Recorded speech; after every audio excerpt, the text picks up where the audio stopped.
Hello, and welcome back to another episode of Impact Factor. I am your host, Katie Van Aken, and it's been a few weeks, but we have a couple cool interviews coming up. And this week I got a chance to talk to a currently still an undergrad chemistry major who is in the application process for her PhD, and it was really fun to talk about it. So without further ado, here is Mel Stark.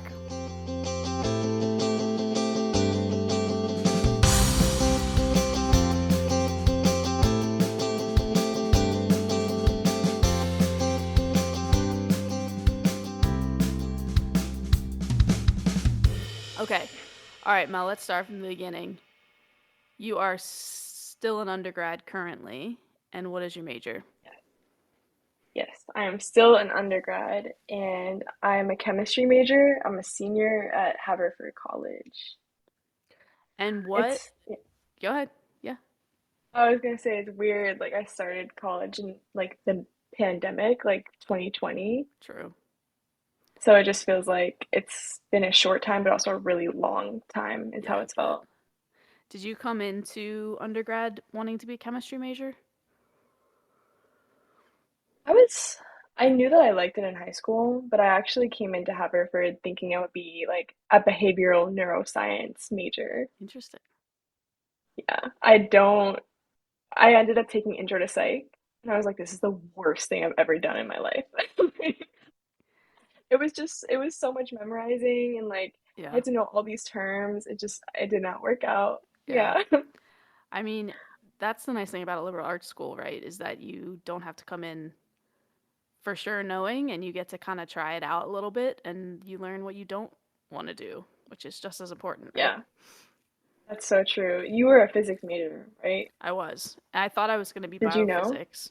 I did. I Mm. loved physics when I came into when I was in high school. Like I like a nerdy amount loved physics, and then I was like, I want to keep studying this in undergrad, and then I was like, but I kind of want to do like an applied side of physics, so I was gonna Right. concentrate in biophysics. Then I took biology. Same thing. I was like, this is the worst thing Oh ever. my God. It was the lowest grade I ever got, and Same. it just wasn't for Same. me. And so, Same.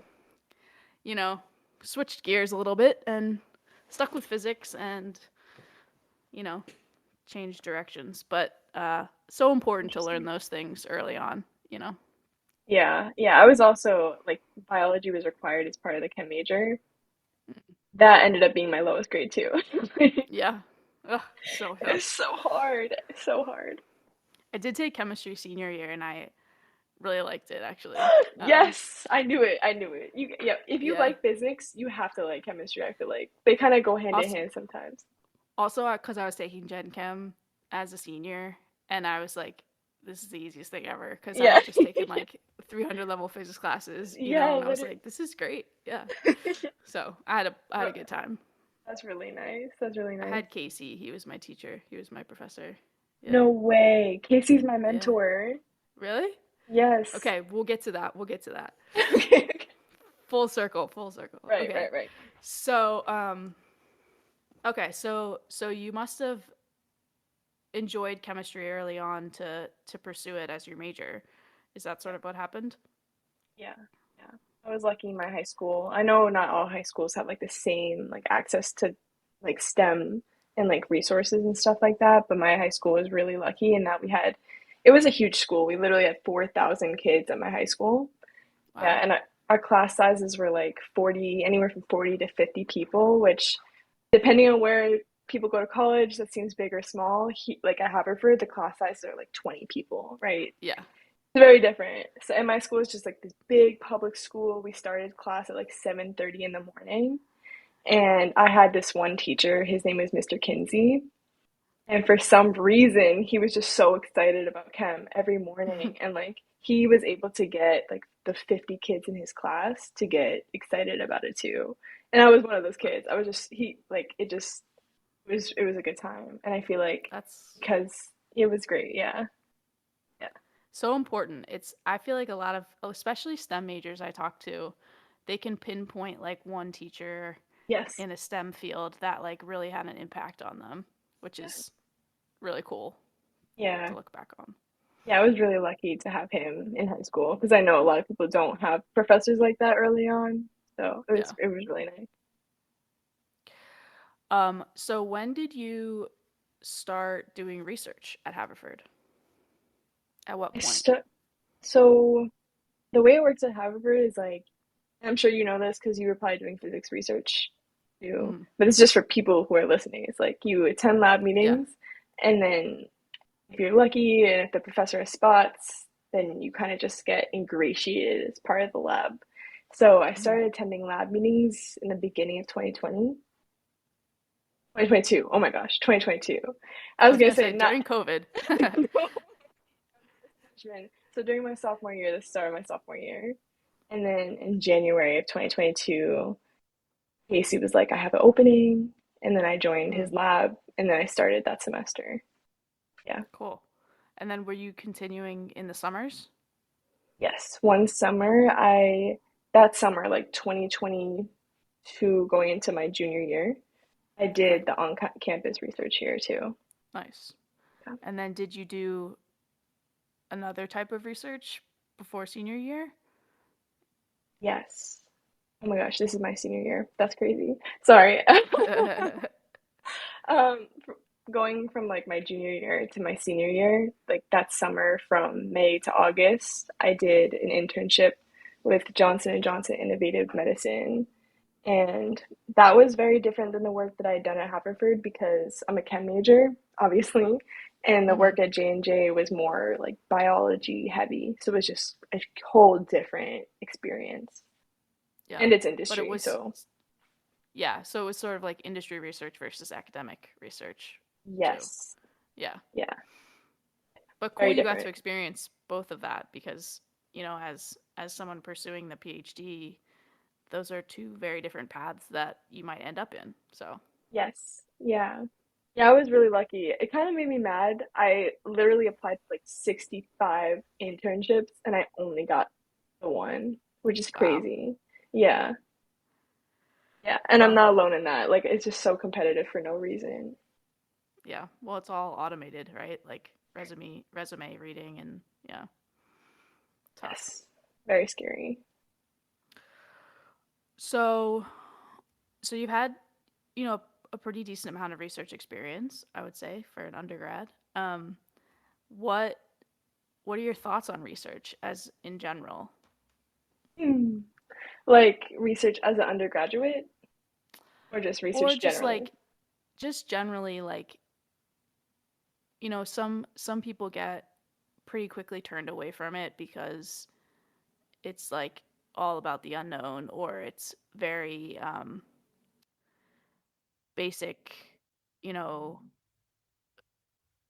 minuscule steps in progress, but there's nothing like big to show for it, at the end of a paper Yep. even. Yep. Yeah. Yeah. Definitely. Definitely. This brings me back to my summer going into my junior year. Oh my God.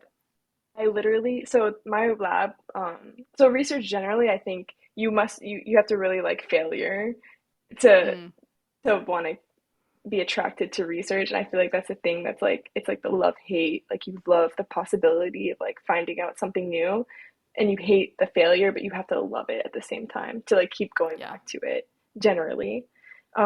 But it reminds me of 2 summers ago when I worked here.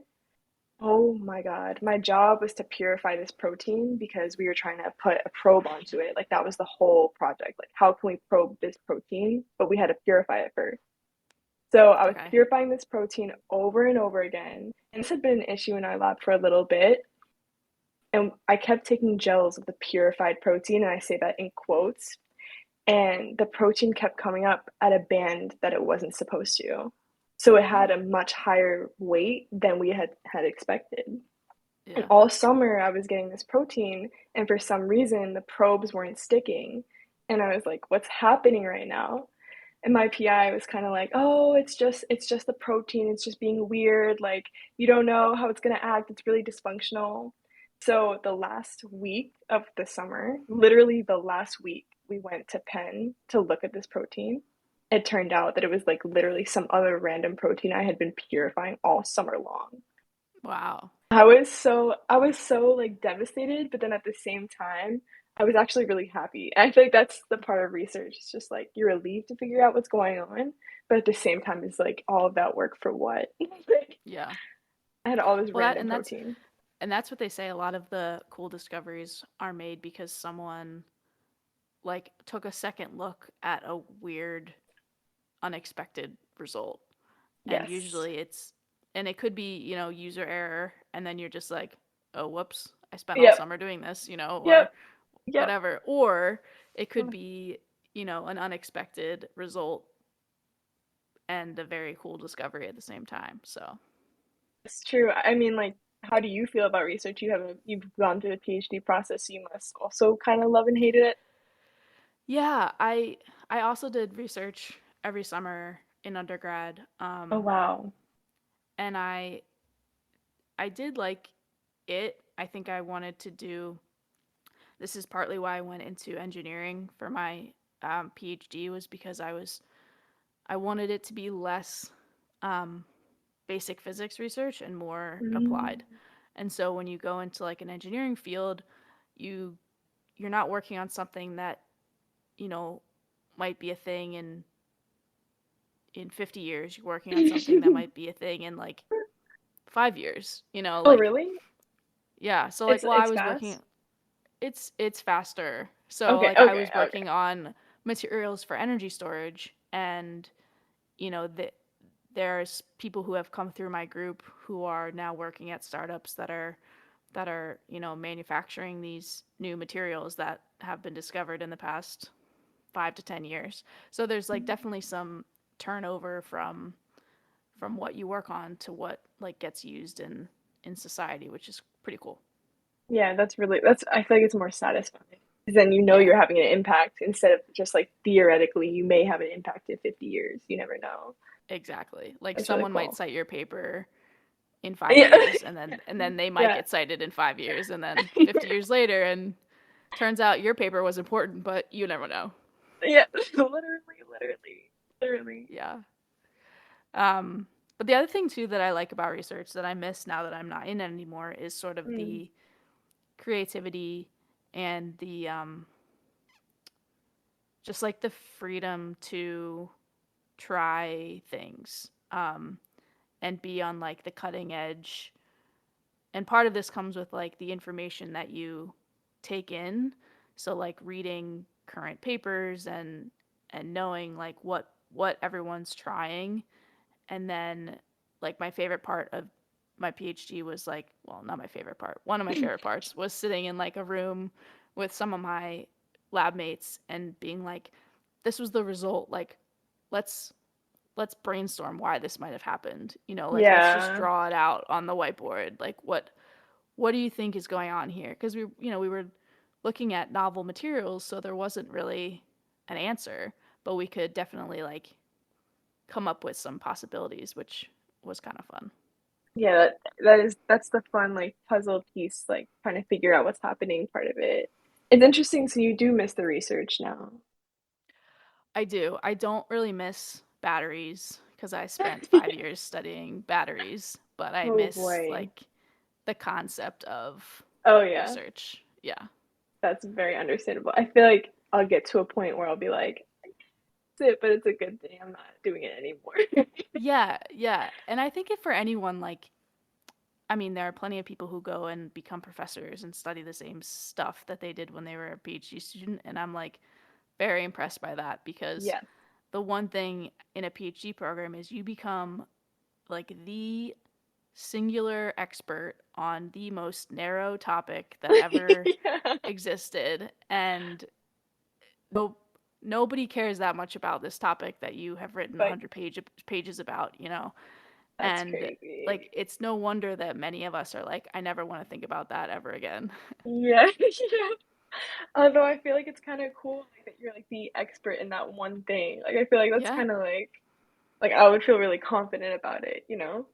yeah, for sure. I mean, that's why, you know, people will always talk about their like their thesis, their dissertation defense Mm, as, kind of a scary moment, and um, it is. But I always kind of encourage people that like there's nobody in the room that knows more about what they're talking about than they do, and like That's true. maybe their PI is closely a second, but your PI is on your side. So, at some point there's a confidence there that like you've been doing this for years and nobody else knows more about it than you. I feel like the confidence thing is what I'm gonna struggle with. But I was gonna Yeah. ask, like, so you went through the dissertation. How, like, what was that like? So, um, you flipped the podcast on me. Now you're interviewing Oh, me.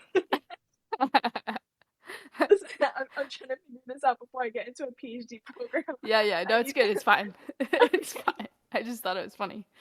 Um, yeah. So the dissertation is interesting. So the way it worked in my department is we had what was called a pre-defense and a defense. And so the pre-defense was a closed door, like hour to 2 hours, kind of informal walkthrough of your defense with your committee and your PI.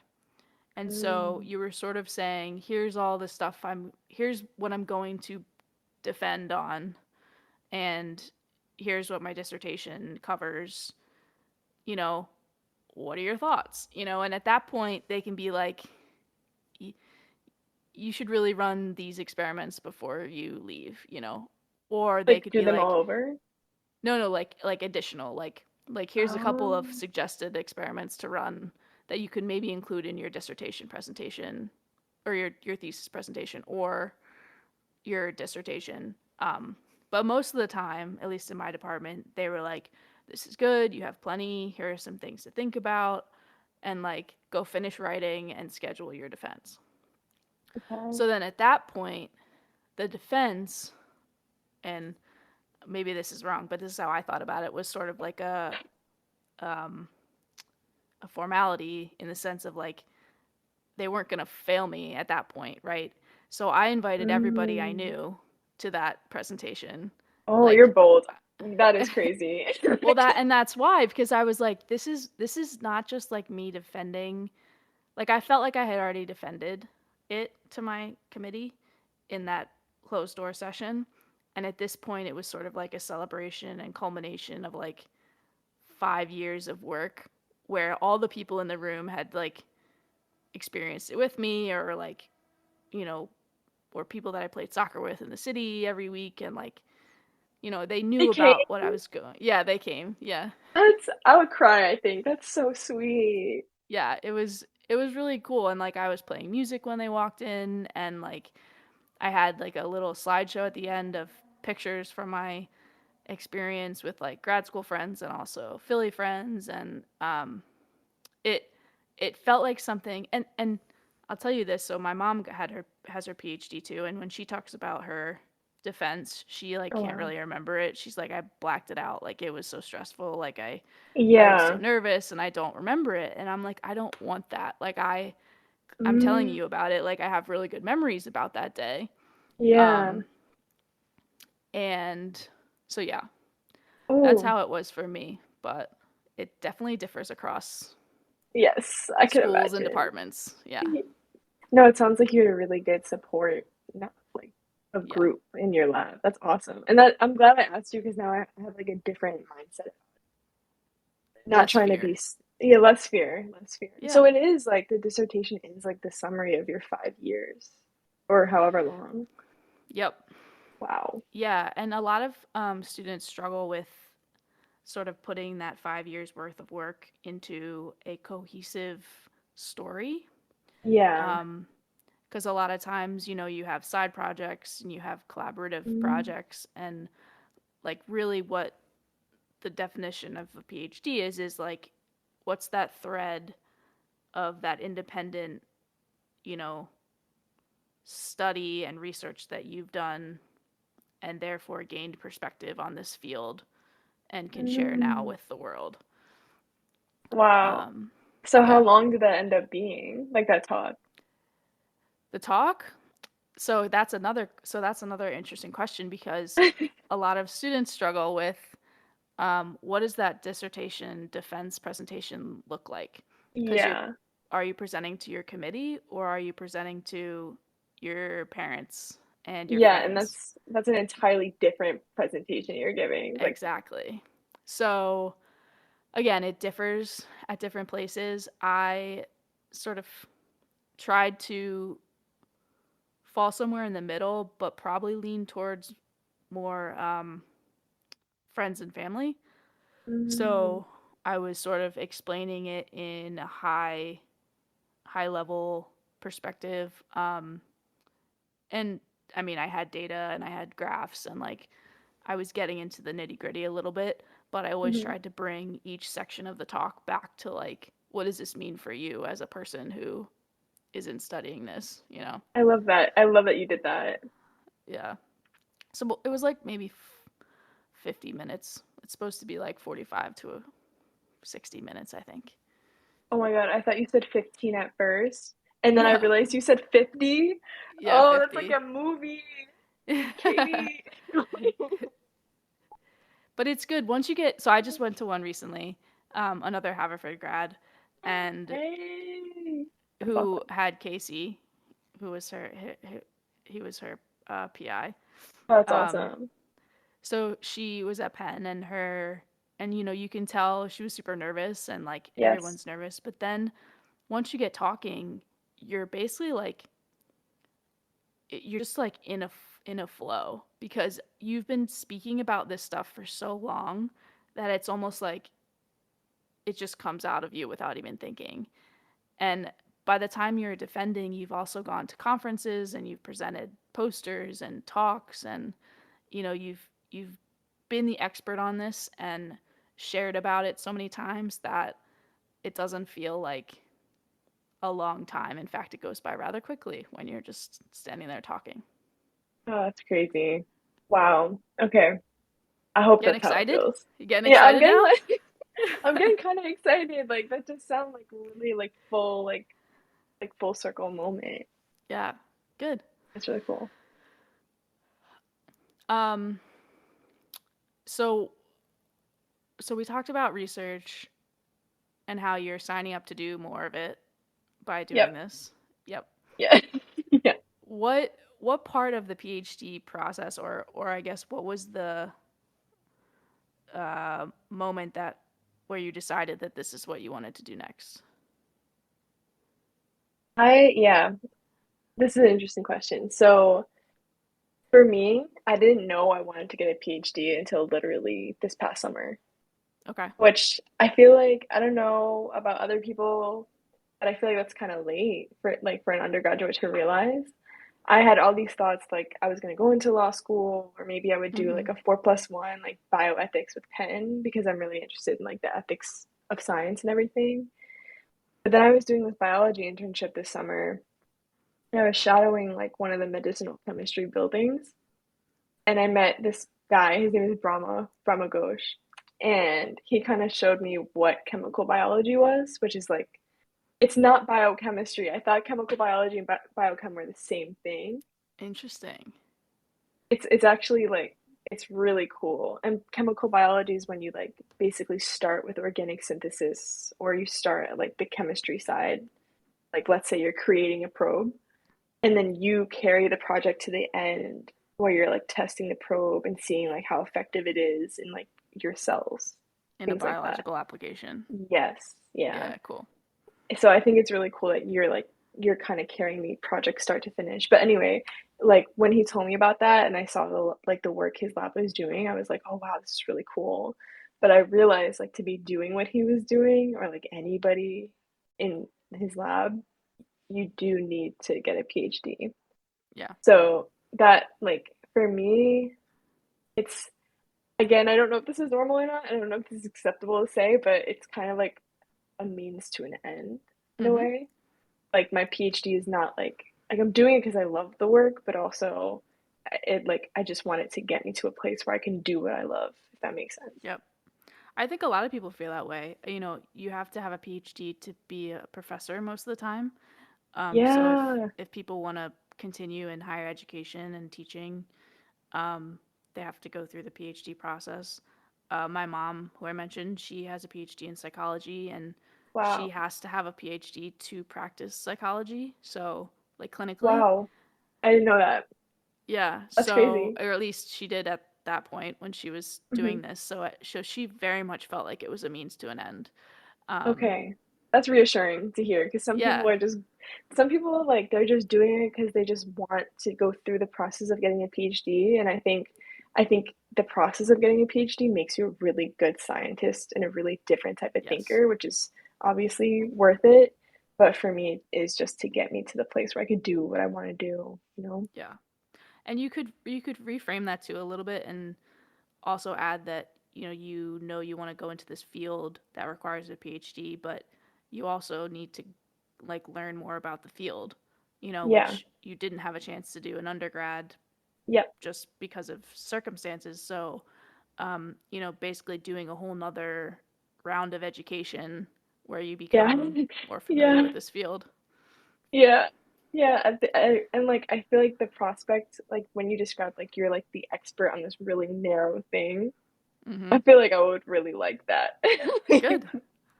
And I really do. you've already narrowed yourself from chemistry to chemical biology potentially, right? And then Yes. I'm sure there are subfields of that and Yeah, applications there of are. that. And so um, that PhD process will allow you to discover and narrow yourself even further till you get that Yes. point.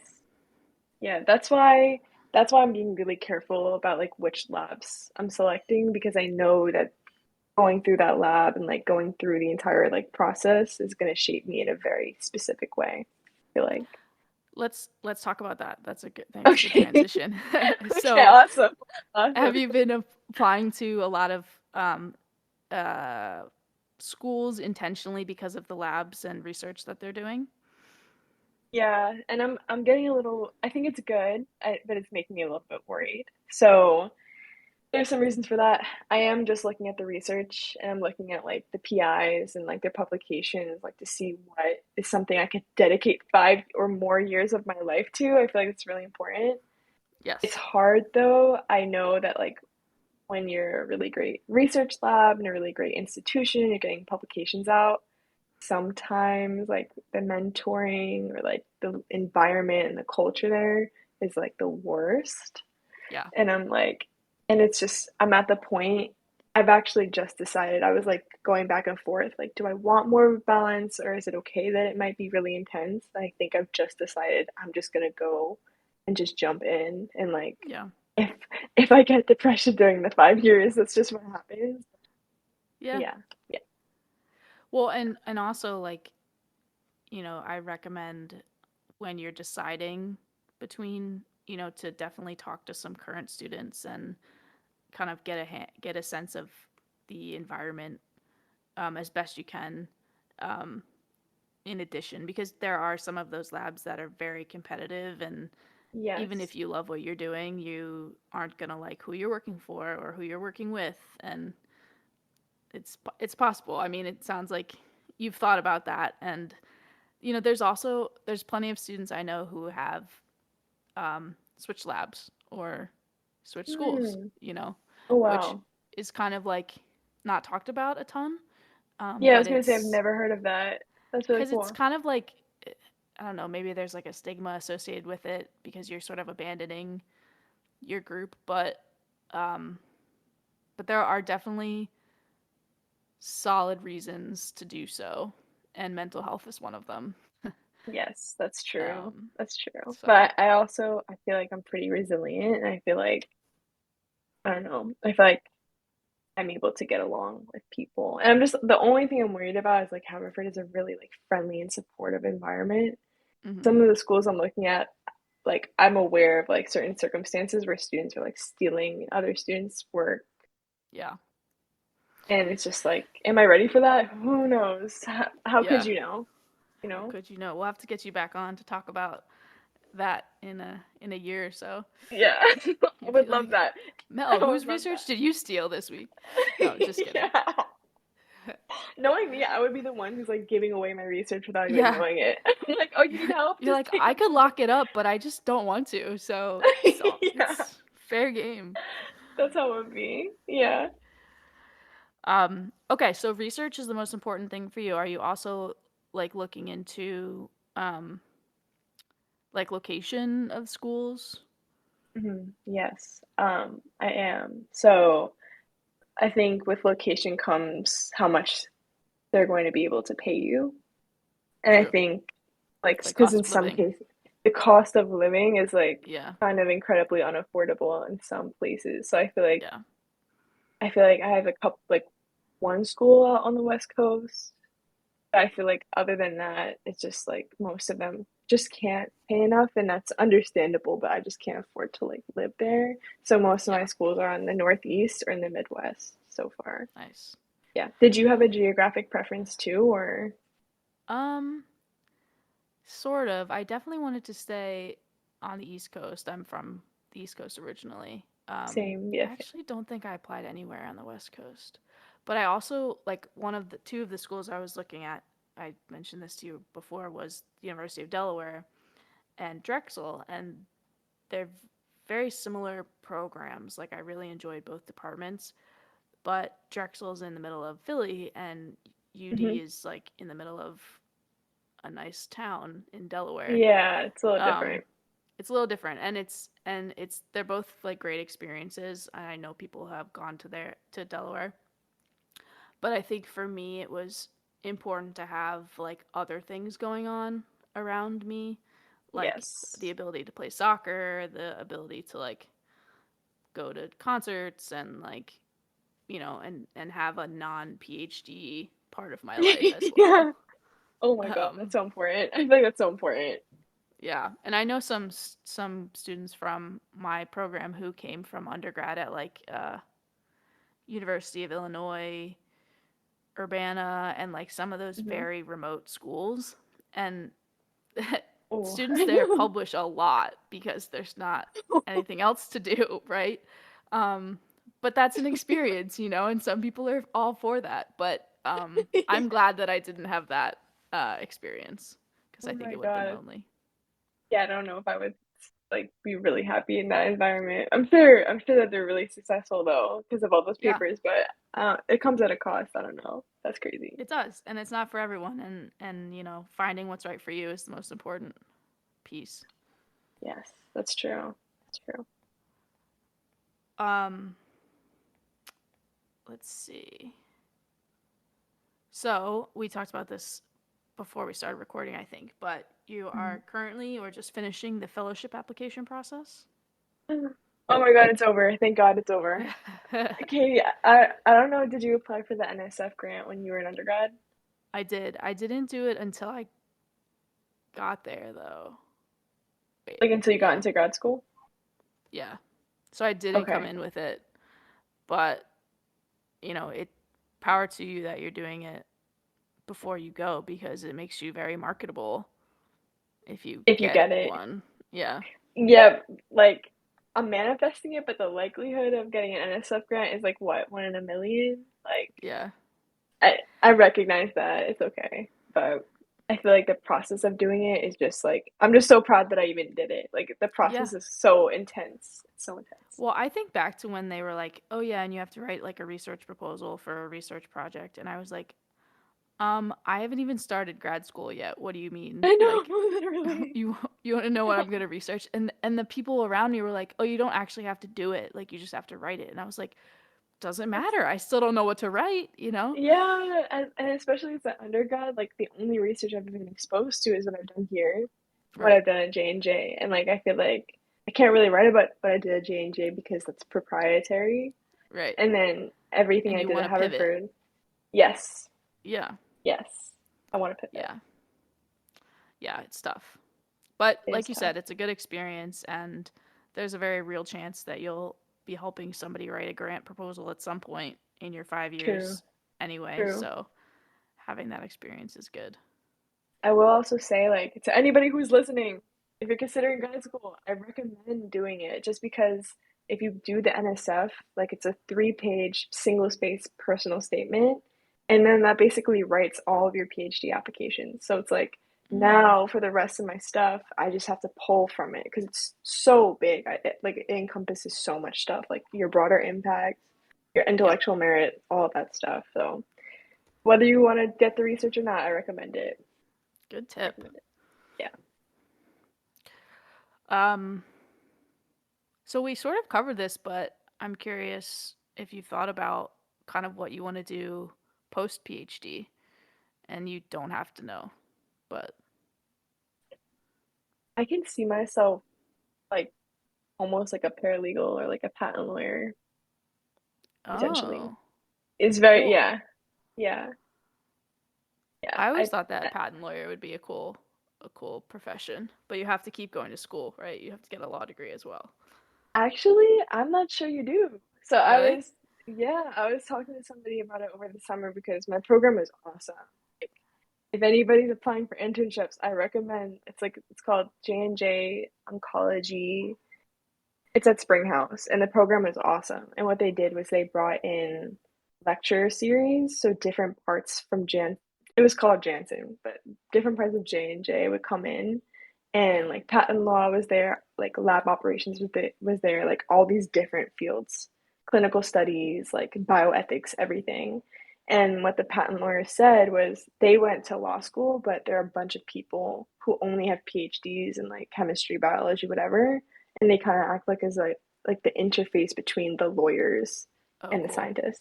And I'm like, Yeah. I could do that. I feel like that's really cool. That's really cool. Yeah, because who wants to do both of those degrees? That's like 8 more years of school. So, So, and law school is so expensive. Like, yeah.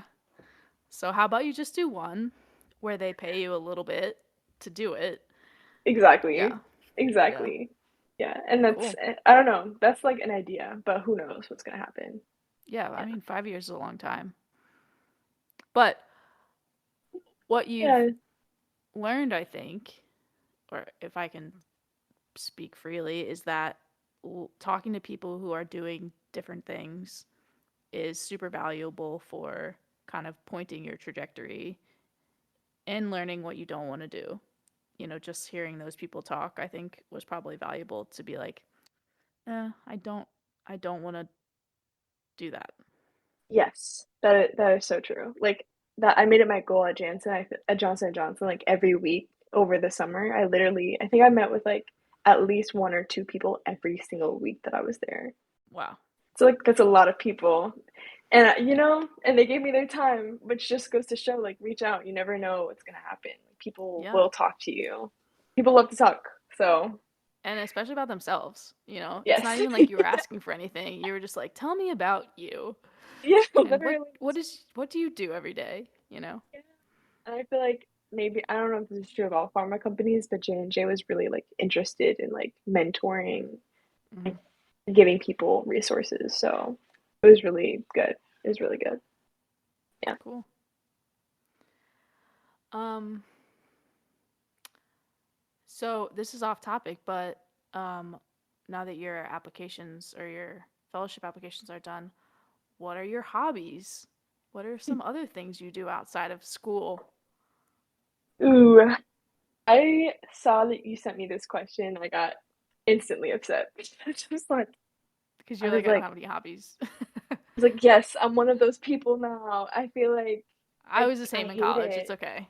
It's okay. No, I hate it though, but I guess it has to, I don't know. It kind of has to be this way where all your time is going towards what you're doing, but it's Yeah. kind of boring, like But I work but out. okay. You like to run? That's a I like to hobby. run. Yes, I love going to concerts. I love baking. These are hobbies. This is These great. are things. These are things that I do. I You love hanging probably out with my don't have a lot of friends. time to do all of them, but when if you did, you would do them more. Yeah, I never have time anymore.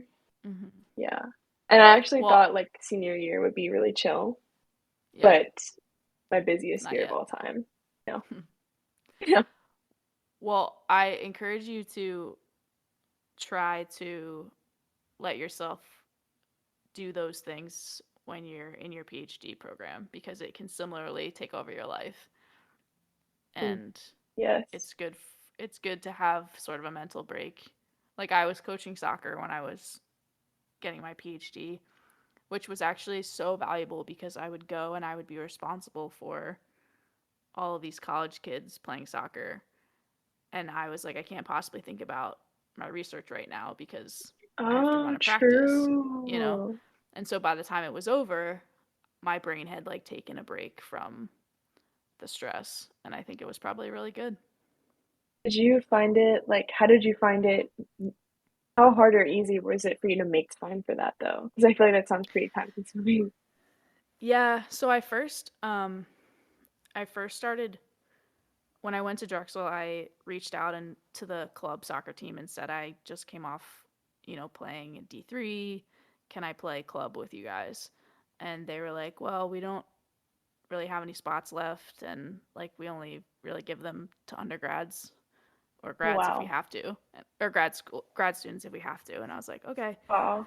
I was also kind of late to the game because they are in quarters, so their like quarter had already started, and they were like, "But Oh. we just fired our coach today. Do you want to do that?" And I was like, What? I was like, "Okay, that sounds cool." So, um, that's how I became a soccer coach. And it was definitely the right amount of time commitment. Like it was in the evenings, it was twice a week, and then like the occasional Mm, weekend. And so it wasn't like terrible, and it got me kind of out of the lab on whatever Tuesdays and Thursday nights um for a couple hours. And wow. yeah, I lucked out. I think it was a good like just say yes moment for me where I like didn't really think Yeah. too hard and I was like, yeah, let's do it. Oh, that's Um crazy. yeah, and I Wait, did so that you for were all 5 years. you start so even your first year of your PhD program, you were the coach. Yeah. Oh, Yeah. that's Yeah. crazy. That And I can't even imagine. the nice thing about club programs is they, especially for sports, they want the players to own the club. Like they want there to be like a president, a vice president, like the club is run by the players and you're just there to teach them the sport, the soccer. So a That's lot so of the like nice. yeah, so a lot of the like um administrative stuff and everything, like the officers or the captains as we called them, Yeah, handled. And then, I would just show up to practice and I would be like, we're doing these drills and games and stuff like that. So it wow. was it was good. That sounds like a So really good anyway, like leadership experience too. Like you were yeah. literally like leading these. That's crazy. And I was only maybe a year older than them, so that was also kind of interesting experience too. But here I am, 10 years later, still coaching soccer Ooh, in some capacity. So yes, I love that you always clearly find time for it. it was good, yeah. And I think, you know, so I always encourage PhD students to find something like that forces them to take a break, whether it's exercising, training for a marathon. Blech, could never do that. Yeah, Um, or even playing in like weekly like kickball leagues, something that keeps you looking forward to something outside of your lab. that's really good advice. That's really good advice. Okay, so I have two wrap up questions for you. Hmm. One of them is something challenging you have faced, and I'm going to leave that open ended to like grad school related, research related, school related, life related. It's a big spectrum. It is. But you can pick Okay, whichever direction you want to go. I have like two immediate things that come to my head, Great. and they're things that I've been like struggling with recently, actually. So the first is, and I'm sure a lot of people probably tell you this, but like not comparing myself to other people and just like Mm-hmm. staying focused on myself and not worrying about who's doing what and am I doing enough and feeling inadequate and just like beating myself down for no reason. Like it's really hard to stop the negative self-talk in this process and just because you're applying for something that's relatively competitive, it's like I'm competing with myself in a weird way. So like being positive and focusing on myself has been a really big challenge in this process. Yeah. The other I, thing is like making, oh yeah, what were you gonna say? What were you gonna say? I was gonna say that I do hear that a lot as a challenge. A lot of people deal with it when they first start grad school too, because what's No. yeah, but here I'm gonna warn you, and then you'll be fine. So going into like your classes, right? You'll have your other first year students, and it's very easy to sort of look around and compare yourself to them and Yeah. what they know and what they are good at, right? But the key is that everyone in your class is coming from a different like educational pathway.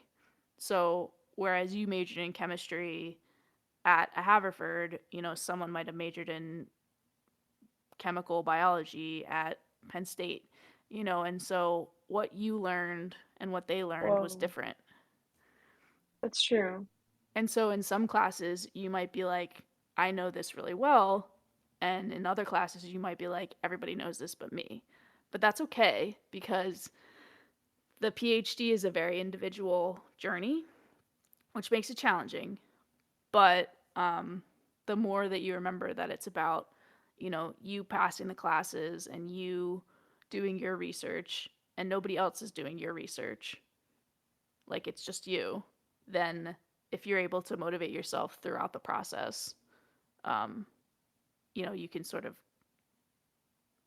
ideally you can focus in on how it's your own something, it's yours.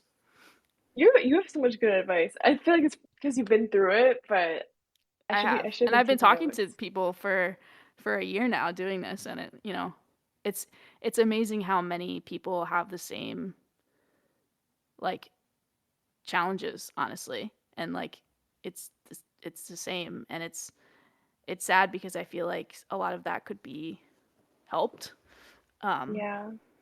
How but though? not but not by like just telling them don't feel that way, Yeah. but by Yeah. recognizing, like, even from a higher education like department standpoint, knowing that first year students are going to feel this way. Okay, what can we do to remind them that like this is an independent journey, and there's like, just things to like pull you back into the reality of the fact that Yeah. you're not comparing yourself. But it's hard. It really is hard. Yeah. I feel like it is sad that other people are doing it, but it is also reassuring to know. Yeah. And Yeah. that's another thing. I think one of the things that the people that I talk to that get past it a lot better are the ones that find support in the other students. And that only comes from sharing your vulnerabilities a little bit. Yeah. Yeah, So, that's also sort hard. of admitting that you feel like inadequate allows for the person next to you to be like, oh my God, me too, and then now you guys are like allies in that and you can talk Yeah. about it. So, just consider it. I will consider it. Yeah, that's also really good advice. Good. Yeah. Okay, you had another one. My Another last thing challenge. was the last thing is like as I'm applying to PhDs and everything, it's like I want to like do as much as I can as an undergraduate to like get Mm. what's left of my college experience and like also yeah, just balancing everything, like still trying to have my senior year, but then also do all the activities I want to do and then do PhD stuff. Like I'm literally working 3 jobs now. I was working 4, but now I just couldn't do it. So it's just like the balancing is just really hard. Yeah, it is. It is hard. I don't know if I have as much advice for that one because that's just, Yeah, I feel like it's yeah. gonna be your life for the next I however many know. years. But I know. but I will say that you know the the PhD experience. I'm gonna harp on this. Is a very independent thing, and you can very easily get lost because there needs to be some level of self motivation to get through it, and also Yeah. organization. And so what you're doing now is only preparation for that like environment later. So things like balancing, work and school and looking ahead to what's next and also trying to have fun sometimes. Like Yeah. that all sounds like what a PhD is like. So That's crazy. you're becoming an expert. before you even start. Well, oh boy.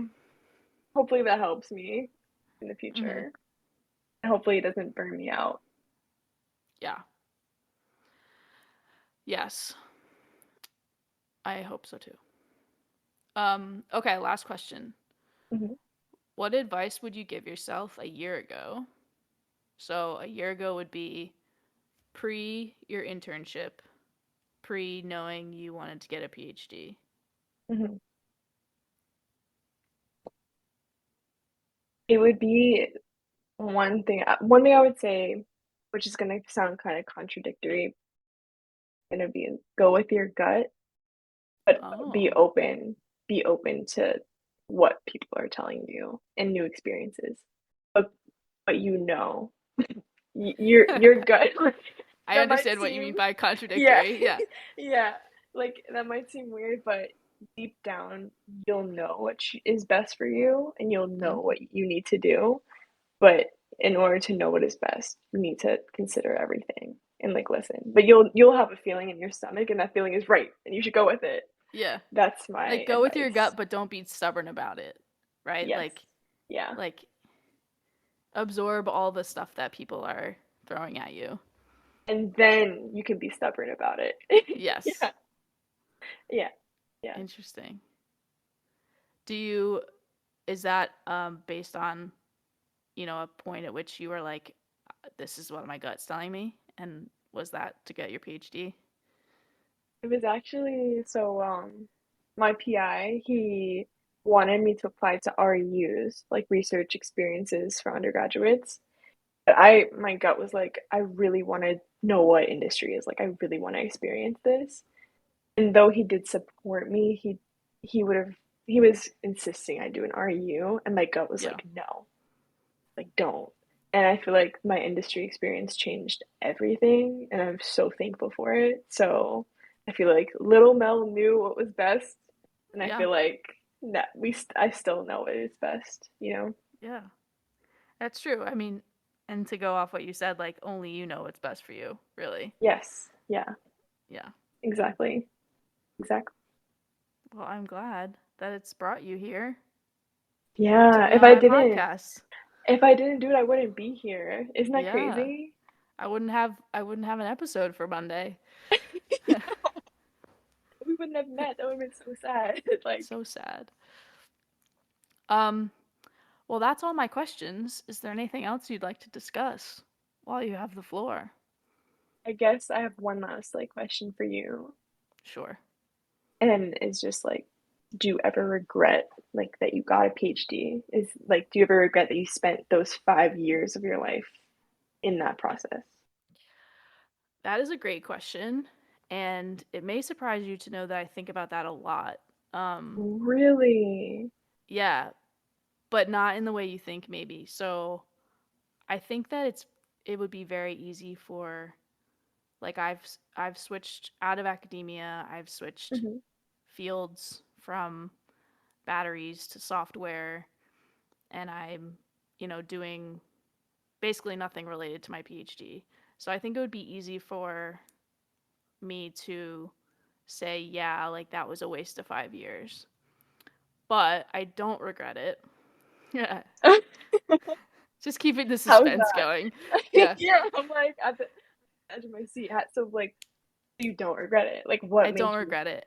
And for a few reasons. One, because I think a PhD is more than the field that you learn, as far as Mhm. like development and learning and um, basically becoming a professional.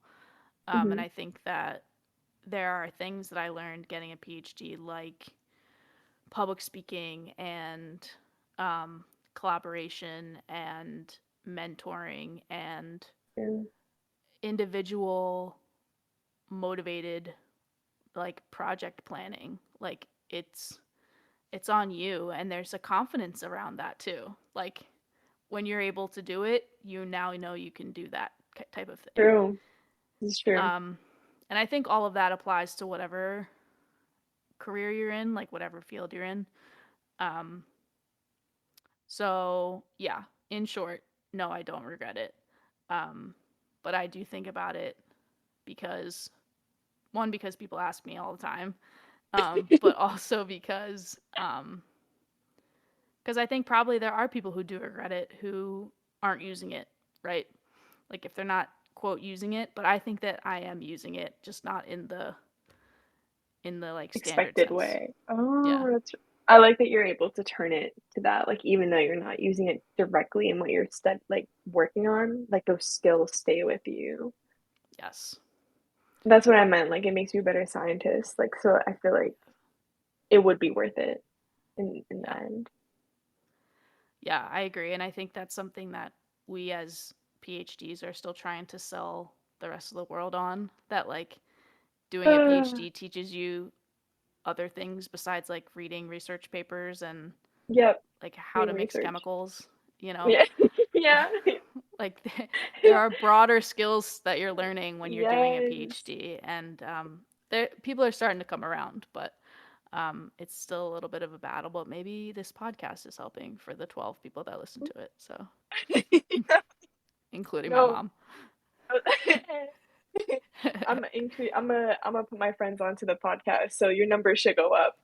Good, good. Sounds good. Maybe we'll do an event at Haverford. I feel like that would be cool, like a live I episode or something. yeah, and I know people who would be down to speak who are doing like med school. I don't know if you do that, but like and Yeah, other I mean, PhD people. I know people who are doing a MD PhD, which is just Good like Lord. what. Good, There's like also, I think honestly, there's a JD PhD. I think Drexel has that. I was thinking about a JD PhD for a long time. Yeah. I always thought that an MBA PhD would be cool. Um, Oh, they have that? but there's very few of those programs in the country. I Um, was gonna say I've never heard of that. yeah. So, Interesting. Oh. well, Mel, this was super fun. I hope you enjoyed it. I did. I did. I was like intentional. I wanted to come in like not really knowing how this is gonna go. And Yeah. I really liked it. I really appreciate it. Thank Good. you for inviting me to come speak. I hope this was helpful to somebody.